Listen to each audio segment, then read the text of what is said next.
ہم سب کے ماں باپ کی مغفرت فرمائے۔ حضور علیہ السلام کا تذکرہ رحمت موسم میلاد ہے تو گلی گلی ہو رہا ہے۔ ویسے تو کائنات کا کوئی گوشہ کونا ایسا نہیں ہے جہاں حضور کا ذکر نہ ہو رہا۔ اہل محبت حضور علیہ السلام کے تذکار رحمت کی خوشبو سے مشام ہستی مشام جاں معطر کرتے آئے ہیں اور ان کو تسلی پہنچتی ہے جب کسی کے لبوں پر حضور کے نام کا چراغاں ہوتا ہے۔ میرے شہر کے ایک پنجابی شاعر ہیں ڈاکٹر اسحاق، انہوں نے کہا تھا تینوں سینے دی میں ٹھنڈ آکھاں، تینوں سینے دی میں ٹھنڈ آکھاں، شہد گلاب تے کھنڈ آکھاں۔ دل آویز اور میٹھا نام ہے اور روحوں تک اتر جاتا ہے، اور اگر ان کی مدح و توصیف میں کچھ نہ کہا جائے، صرف ان کا نام لے لیا جائے تو یہی ان کی مدح و ثنا ہے، کیونکہ محمد ہوتا ہی وہ ہے جس کی بار بار تعریف کی جائے۔ قریش مکہ نے باہم بیٹھ کر کے کہا کہ تم عجیب لوگ ہو، محمد بھی کہتے ہو اور عیب جوئی بھی کرتے ہو، تم تو اہل زبان ہو، تمہیں تو پتہ ہے اس لفظ کا مفہوم کیا ہے، تو اگر عیب جوئی کرنی ہے، سب کو شتم کرنا ہے تو پھر نام بدل لو، اور اگر یہی لفظ بولنا ہے تو پھر ممکن ہی نہیں ہے کہ یہ لفظ بول کر اعانت کی جائے، تو تم تو اس مضمون کو سمجھتے ہو۔ تو انہوں نے کہا ٹھیک ہے، ہم آج کے بعد محمد نہیں کہیں گے، مزمم کہیں گے، اور اس طرح مزمم کہہ کے اپنے دل کی خوب سے باطن کا اظہار کرنے لگے۔ تو کسی نے آ کے حضور علیہ السلام کو بتایا، صحیح بخاری میں یہ روایت موجود ہے، تو آقا کریم علیہ السلام نے اس کی پریشانی دیکھی تو کہا تم کیوں پریشان ہو؟ خدا نے دیکھا نہیں قریش کے منہ کو کیسے پھیر دیا؟ یشتمون مزمما و یلعنون مزمما وانا محمد صلی اللہ علیہ وسلم۔ وہ فرمایا وہ کسی مزمم کو گالیاں دے رہے ہیں، میرے رب نے تو مجھے محمد بنایا۔ محمد ہوتا ہی وہ ہے جس کی بار بار تعریف کی، تعریف کرنے والا تھک جائے تعریف ختم نہ ہو، قلم ٹوٹ جائیں، زندگیاں لد جائیں، لیکن تعریف ختم نہ ہو۔ تیرے اوصاف کا ایک باب بھی پورا نہ ہوا، زندگیاں ختم ہوئی اور قلم ٹوٹ گئے، ساری زندگی بھی ان کے نام کا چراغاں کرتے رہے۔ میں تو یہ بات کہا کرتا ہوں میلاد کے موسم میں کہ ہمارے بدن پہ اتنے بال نہیں ہیں جتنے رسول اللہ کے احسان، ہمارا بال بال کا زیر رسالت میں جکڑا ہوا، ساری زندگی پہ ان کے نام کا چراغاں کرتے رہے، حق کے شکر پہ بھی ادا نہ۔ اللہ اکبر۔ اور یہ ہمارے لیے اعزاز ہے، فخر ہے ہمارا کہ ہمیں ان کی مدح و ستائش کی توفیق نصیب ہوئی۔ یہ اللہ کا انتخاب ہوتا ہے کہ وہ کس کو یہ توفیق عطا فرماتا ہے، کس کے لیے یہ مقصود ہوتا ہے کہ ان کی مدح میں زبان کھول گئے۔ اللہ اکبر۔ چلو میں تمہیں سب سے پہلے ایک مجلس میں لیے چلتا ہوں جو دور رسالت مآب صلی اللہ علیہ وآلہ وسلم میں ہی انعقاد پذیر ہوئی۔ مسجد نبوی کا صحابہ سے جگمگ جگمگ کر رہا ہے اور مجلس بپا ہے حضور کے ذکر کی، شکرانے کی، حمد و مدح و ثنا کی۔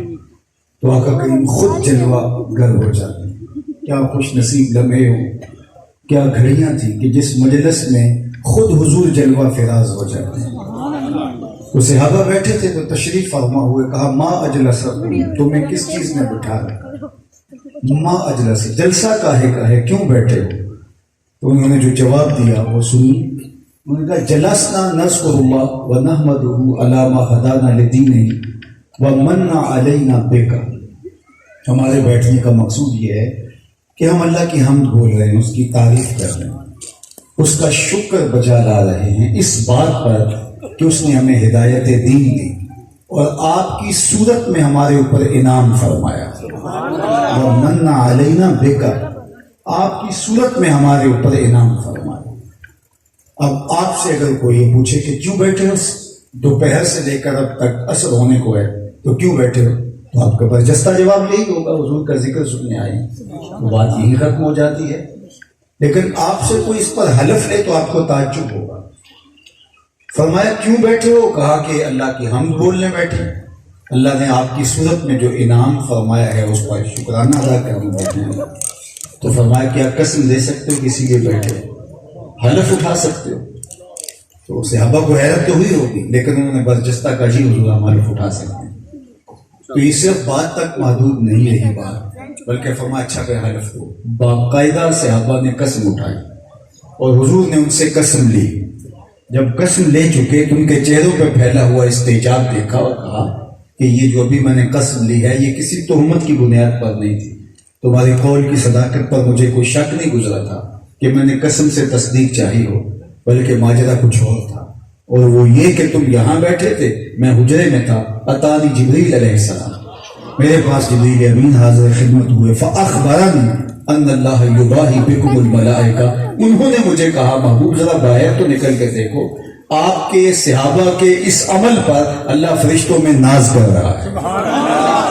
وہ عمل کیا تھا جس پہ رب ہو کے فرشتوں میں فخر کر رہا ہے؟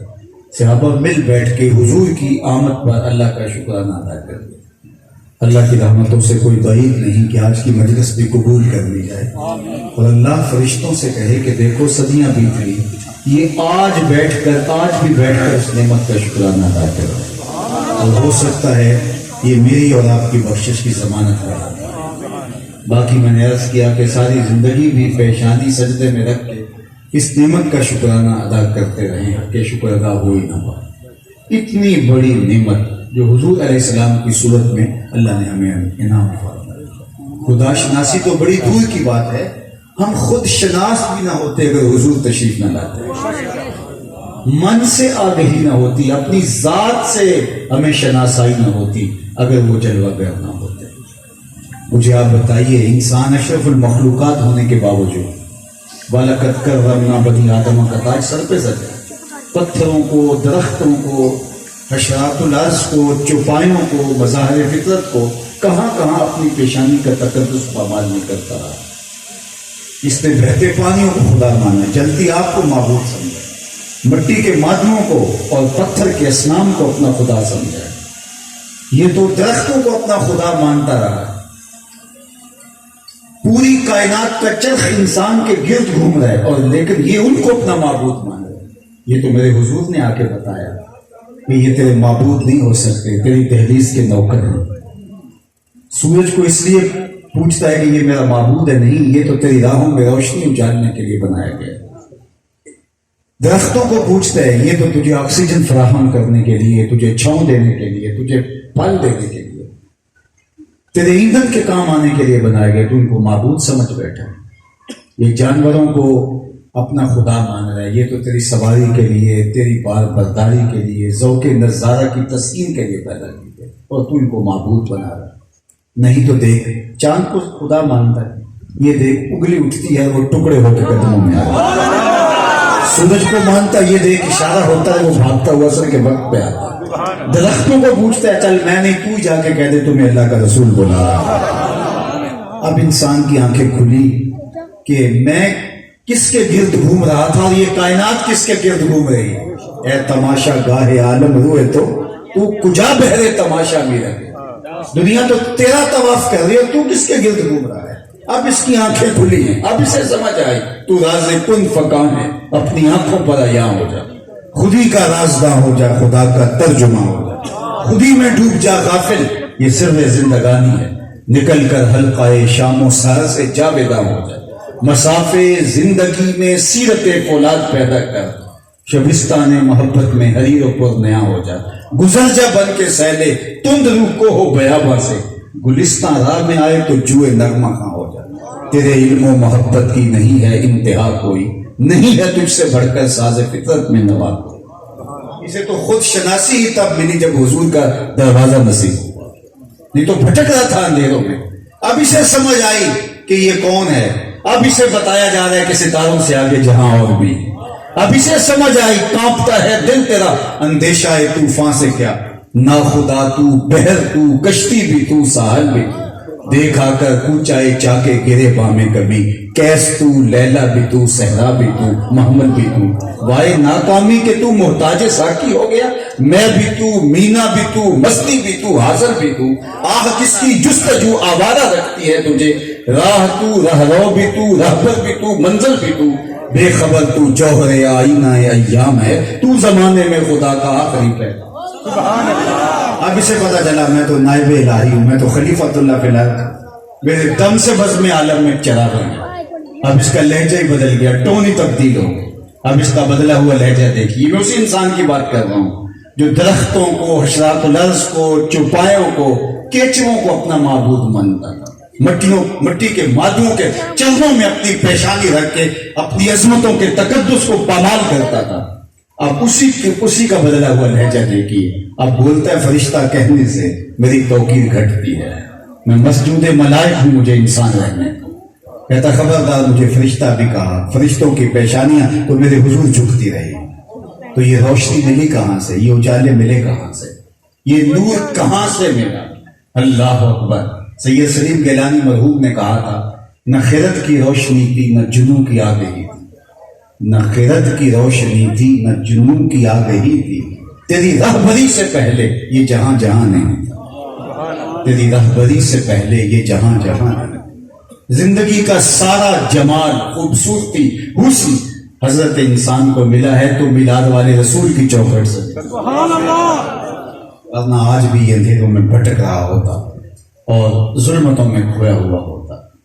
آج میں دیکھتا ہوں ایک باپ اپنی بیٹی سے پیار کرتا ہے، آج میں دیکھتا ہوں پردیس کاٹ رہا ہے، پتھر کوٹ رہا ہے کہ میں نے بیٹیوں کے ہاتھ پیلے کرنے۔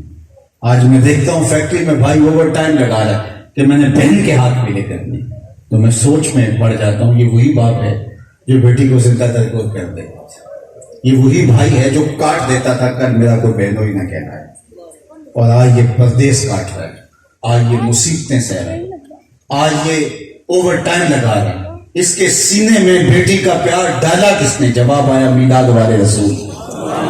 پھر ایک دن یا ایک رات کا میلاد کیا، ساری زندگی بھی ان کے نام لگا دے، حق کے شکر پھر بھی ادا نہ ہو۔ ہماری زندگی کا سارا نور اسی چوکھٹ سے حاصل ہوا ہے، اسی دہلیز سے سارے اجالے نصیب ہوئے۔ اللہ اکبر۔ انسان کی غلامی میں زندگی کاٹتا تھا، آدھے انسان آقا تھے، آدھے غلام تھے، اور جو حال غلاموں کا تھا وہ کسی سے بختی نہیں۔ غلام اور آقا کی زندگی کا باہمی تفاوت کہ وہ غلام کے ساتھ بیٹھ کے کھانا بھی گوارا نہیں کرتے تھے۔ غلام اور آقا کی زندگی کے اندر تفاوت یہ کہ آقا کے جوتے کو بغیر اذن کے آقا چھونے کی اجازت بھی نہیں رکھتا تھا، بغیر چھونے کی ہمت بھی نہیں رکھتا تھا اس کی اجازت اور اذن کے بغیر، اور آقا چاہے تو اس پہ کوڑے مارتا کہ تو نے میرے جوتے کو میرے اذن کے بغیر چھوا کیوں۔ یہ تھے حالات، لیکن حضور معراج سے واپس پلٹتے ہیں اور بلال حبشی کو قریب بلا کے کہتے ہیں کون سا نیک عمل کرتا ہے، میں نے جنت میں تیرے قدموں کی آہٹ سنی ہے۔ کیا اس ایک جملے نے دور غلامی کی ساری تھکن اتار دی تھی ہوگی؟ اور بلال فرش اٹھ کے فراز عرش پہ نہیں پہنچ گیا ہوگا؟ جو آقا کے جوتے کو چھونے کی ہمت بھی نہیں رکھتا اور اس کو یہ بھی اجازت نہیں ہے، اس کو کونین کا سردار کہہ رہا ہے میں جنت میں تیرے قدموں کی آواز سنتا۔ اللہ اکبر۔ اقبال نے کہا تھا نا غلامی کیا ہے ذوق حسن و زیبائی سے محروم، جسے زیبا کہیں آزاد بندے ہیں وہی زیبا، بھروسہ کر نہیں سکتے غلاموں کی بصیرت پر کہ دنیا میں فقط مردان اور کی آنکھ ہے بینا۔ غلام کی حیثیت کیا ہوتی ہے، اوقات کیا ہوتی ہے؟ اور آپ نے یہ سنا کہ حضور تشریف لائے تو غلامی کی زنجیریں ٹوٹنے لگیں۔ صہیبہ نے آ کے جب ابو لہب کو بتایا کہ تیرے مرحوم بھائی کے گھر بیٹا ہوا ہے تو اس نے کہا کہ جا تو آزاد ہے، تو پھر اس کا جو فائدہ اس کو ہوا یہ ایک الگ عنوان ہے، لیکن میں آپ کی توجہ جس سمت لے جانا چاہتا ہوں وہ یہ کہ ابھی حضور نے سہنے کائنات میں قدم رکھا ہے، ابھی غلامی کی زنجیریں ٹوٹنے لگیں۔ پھر اتنے طریقے دیے غلام آزاد کرنے، قسم توڑ بیٹھو غلام آزاد کرو، کفارہ قتل میں غلام آزاد کرو، کفارہ اظہار میں غلام آزاد کرو، روزہ توڑ بیٹھو غلام آزاد کرو۔ ویسے ترغیب تھی، حضرت عثمان غنی رضی اللہ تعالیٰ عنہ ہر جمعۃ المبارک کو غلام آزاد کیا کرتے۔ حضرت عبد الرحمن بن عوف رضی اللہ تعالیٰ عنہ صحابہ میں سب سے امیر ہیں، انہوں نے اپنی زندگی میں 30,000 غلام آزاد کیے۔ غلاموں کو آزادی کا مجدہ جاں فضا میں، اور یہ نہیں صرف مسلمان غلام، کافر غلاموں کو بھی آزاد کرو، اس کا بھی اجر پاؤ۔ پھر ان کو کہا تم مکاتبت کر دو، آزادی کے راستے ڈھونڈو، آج دنیا کے اوپر شکل کی غلامی نہیں ہے۔ تو یہ غلامی کی زنجیریں توڑی کس نے؟ یہ اہلی زنجیروں کو کس نے پگھلا دیا؟ یہ حضور علیہ الصلوۃ والسلام کی میلاد، حضور کے ذکر اور آقا کریم علیہ السلام کی آمد کی برکت ہے۔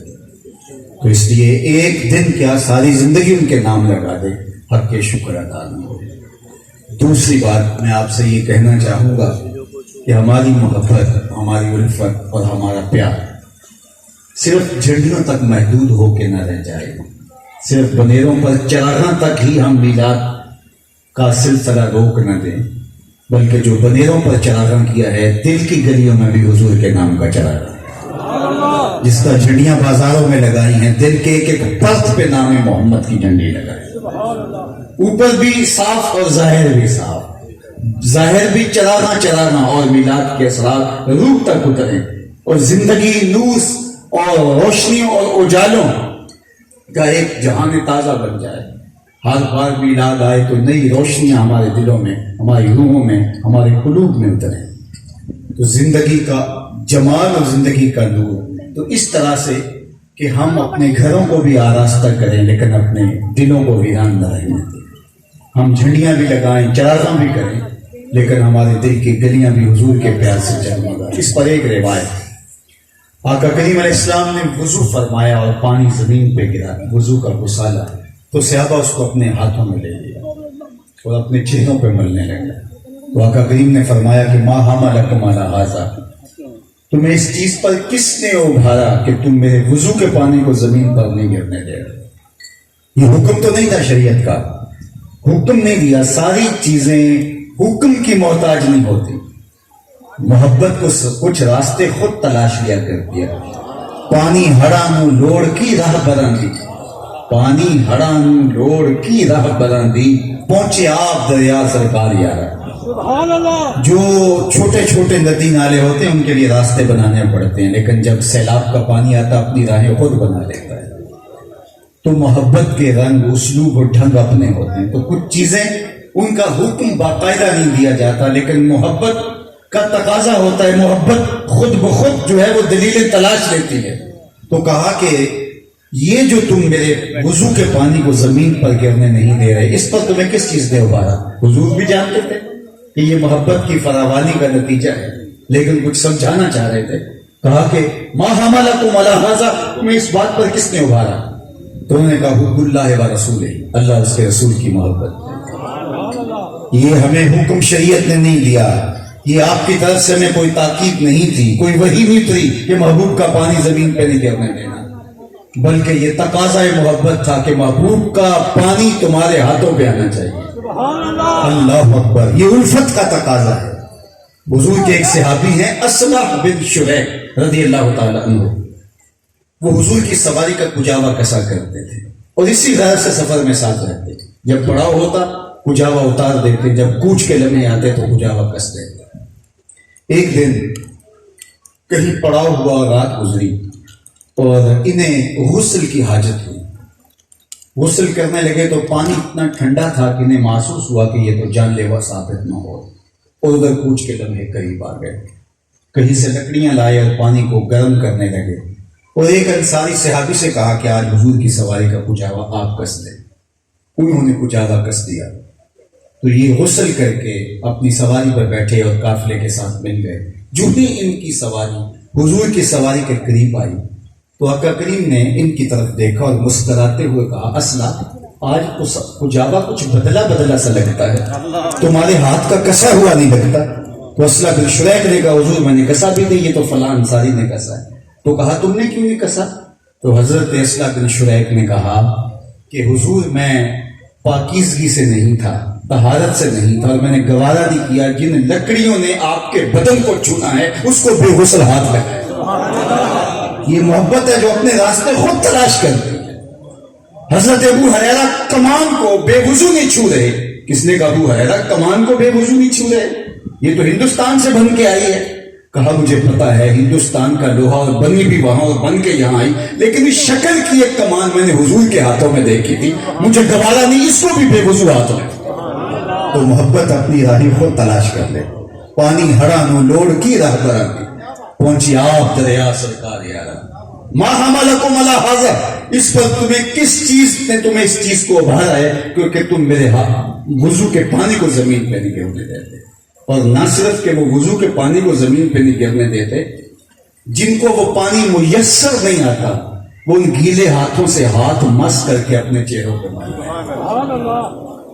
اللہ جنہ اکھیاں دل بھر ڈٹھیا او اکھیاں یوں تک لئیاں، تو ملے ہو تا ساجن ملیا ہن آساں ہی لگ رہی۔ کہا کہ اللہ اس کے رسول کی محبت، تو آقا کریم نے اس کی نفی نہیں کی کہ تم یہ غلط کر رہے، اس کی اجازت، حضور کی خاموشی اجازت ہے، کیونکہ اگر نبی خاموش ہو اور حضور کے سامنے کوئی عمل کیا جائے تو وہ حدیث تقریری بنتی، اور اگر جواز نہ ہو تو نبی کی ذمہ داریوں میں شامل ہے کہ نبی کلام فرماتا۔ حضور کے بیٹے کا انتقال ہوتا ہے، سورج کو گرہن لگ گئی، تو صحابہ نے کہا حضور کے بیٹے کے وصال پر سورج نے بھی سوگ بنایا ہے، تو حضور خاموش نہیں رہے، بلال حبشی کو کہا ممبر بچھاؤ، ممبر بچھایا گیا، تو آقا ممبر پہ جلوہ فراز ہوئے، وَإِنَّ الشَّمْسَ وَالْقَمَرَ آیَتَانِ مِنْ آیَاتِ الرَّحْمَنِ لَا يَخْسِفَانِ بِمَوْتِ أَحَدٍ مِّنْكُمْ، سورج اور چاند اللہ کی نشانیوں میں سے دو نشانیاں، یہ کسی کے مرنے جینے پر ان کو گرہن نہیں لگا کرتا، نبی کا منصب ہے۔ حضور نے فرمایا تمہیں کس چیز نے ابھارا؟ انہوں نے کہا اللہ اس کے رسول کی محبت نے۔ حضور نے خاموشی اختیار کی اور پھر فرمایا جو کوئی چاہتا ہے کہ اللہ اس کے رسول سے محبت کرے اور اللہ اس کا رسول اس سے محبت کرے تو وہ تین چیزوں کا بھی خیال رکھے۔ ایک کہ جب وہ بولے تو سچ بولے، زندگی میں کبھی جھوٹ نہ بولے، اور دوسری بات ارشاد فرمائی کہ جب اس کے پاس امانت رکھی جائے تو اس امانت کو صحیح لٹائے، اس امانت کا خیال رکھے، اور تیسری بات فرمائی اپنے ہمسایوں کے حقوق کا خیال۔ تمہارا یہ عمل اپنی جگہ پہ، اور لیکن تمہارا یہ عمل بھی ساتھ ہونا چاہیے۔ اب دونوں چیزیں کہ ایک طرف میلاد پر حضور کی محبت کا اظہار اور دوسری طرف عمل سے بے نیازی نہیں۔ بعض لوگ عمل کو نشانہ بنا کے محبت کے اسلوب کی نفی کر دیتے ہیں، اور بعض لوگ محبت میں ایسے کھو جاتے ہیں وہ عمل سے بے نیاز ہو جاتے ہیں۔ اعتدال یہ ہے کہ عمل کی اپنی جگہ ہے، محبت کی اپنی جگہ ہے، اور یہ ایک روپ ہے کہ جب محبت کی فراوانی دیکھی تو اس میں عمل کی ترغیب دی، اور ایک دوسرا روپ دیکھی، ایک صحابی تھے جو حضور علیہ السلام سے مزاح کیا کرتے تھے، عملی مزاح، اور آقا کریم ان سے مزاح کر دیا کرتے تھے۔ حضور علیہ السلام کی طبیعت میں مزاح تھا، اور اللہ تعالیٰ نے حضور کی طبیعت میں مزاح اس لیے بھی رکھا تھا کہ لوگ حضور سے فیض یاب ہو سکے، ورنہ کوئی چہرے کی تابشوں کو دیکھ ہی نہ پاتا۔ تو آقا کریم علیہ السلام اس سے مزاح، اور وہ عملی مزاح کیا کرتا۔ کبھی ایسا ہوتا کہ مدینہ المنورہ کی منڈی سے کوئی سودا خرید لاتا، کوئی نیا پھل آیا ہے تو لا کے حضور کی خدمت میں پیش کرتا، حضور خوش ہوتے، اس ہدیے کو قبول کرتے، خود بھی کھاتے، صحابہ کو کھلاتے۔ 2 4 5 دن کے بعد دوبارہ منڈی جاتا، تو جس سے خریدا ہوتا، ادھار لیا ہوتا، وہ پیسے طلب کرتا، بازو سے پکڑ کے حضور کے پاس لے آتے، حضور وہ جو پرسوں فروٹ کھایا تھا اس کے یہ پیسے مانگ رہے، تو آقا فرماتے تم نے تحفہ نہیں دیا تھا، اس کرتا غریب آدمی ہوں، میں نے سوچا کہ سب سے پہلے حضور ہی کھائیں، تو حضور قیمت بھی ادا کر دیتے اور خوش بھی ہو جاتے، اور آقا اس سے پیار کرتے تھے، اس سے بھی حضور کا مزاج بھی عملی تھا۔ ایک دن وہ بیٹھا ہوا تھا اور گھاس بیچ رہا، تو حضور پیچھے سے گئے اور جا کے اس کی آنکھوں پر حضور نے ہاتھ رکھ دیا۔ اس کو آپ اپنی زبان میں پتہ نہیں کیا کہتے ہیں، ہم کہتے ہیں کولی بھرنا۔ کوئی شخص آپ کا بوڑھا یار ہو تو وہ اچانک بے دھیان ہو تو پیچھے سے جا کے آپ اس کی آنکھوں پہ ہاتھ رکھ لیتے ہیں۔ کیوں رکھتے ہیں؟ آپ دیکھنا چاہتے ہیں کہ میرا نام کس نمبر پہ لیتا ہے۔ ہر وقت کہتا ہے کہ جی میں آپ کے خیال میں رہتا ہوں، اور پتہ چلے نا ایک تو میرے ہاتھوں کے لمس کو پہچانتا بھی ہے یا نہیں، اور دوسرا ظاہر ہے اپنے عزیزوں کا نام لے گا جو اس کو پیارے ہیں، تو میرا نام کس نمبر پہ آتا ہے، تو اس لیے کسی کی آنکھ پہ ہاتھ رکھے جاتے ہیں، کولی بھری جاتی ہے۔ اب حضور گئے اور چپکے سے جا کے اس کی کولی بھر لی، اس کی آنکھوں پہ ہاتھ رکھ لیا۔ اللہ اکبر! حضور کے ہاتھ آنکھوں پہ آئے اور سینے تک ٹھنڈ نہ گئی اور پتہ نہ چلا وہ کس کے ہاتھ ہیں، لیکن وہ ظاہر نام تھا ان کا، وہ بولتے نہیں۔ اللہ اکبر! حضور آنکھیں دبا رہے ہیں کہ بولے، لیکن وہ بولتے نہیں، اور میں کہتا ہوں انہیں بولنا بھی نہیں تھا۔ میاں صاحب کا ایک شعر ہے لیکن میں یہاں پڑھتا ہوں، سفنے دے وچ ماہی ملیا تے گل وچ پالیاں باں، ਸੁਫਨੇ ਦੇ ਵਿੱਚ ਮਾਹੀ ਮਿਲਿਆ ਤੇ ਗਲ ਵਿੱਚ ਪਾ ਲਈਆਂ ਬਾਹਾਂ, ਡਰ ਦੀ ਮਾਰੀ ਅੱਖ ਨਾ ਖੋਲਾ ਮਤਾਂ ਫੇਰ ਵਿਛੜਨਾ ਚਾਹੀਦਾ,